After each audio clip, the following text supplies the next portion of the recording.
If you're thinking about buying a home today, there's welcoming news. Even though it is still a seller's market, it is a more moderate seller's market.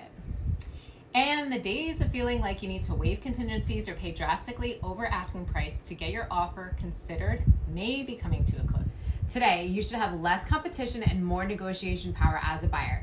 That's because of the intensity of the buyer demand and bidding wars is easing this year. So if bidding war was the biggest factor that held you back on the sidelines, here are some trends that just may be what you need to re-enter the market. Number one, the return of contingencies.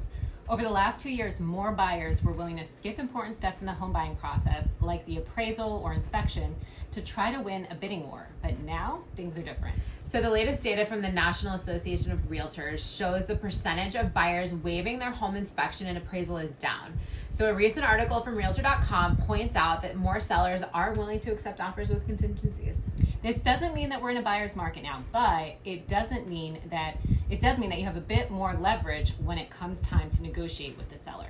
Sellers are more willing to help with closing costs. Before the pandemic, it was a common negotiation tactic for sellers to cover some of the buyer's closing costs to sweeten the deal. This didn't happen as much during the peak buyer frenzy over the past 2 years, but today, data suggests this is making a comeback. A Realtor.com survey shows 32% of sellers paid some or all of the buyer's closing costs. This may be a negotiation tool you'll see as you go to purchase a home.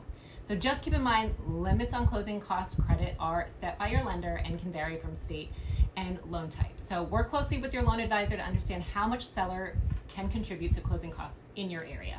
Bottom line, despite the extremely competitive housing market over the past several years, today data suggests that negotiations are starting to come back to the table. If you have any questions or want to find out how the market is shifting in your area, connect with a local real estate agent or mortgage advisor.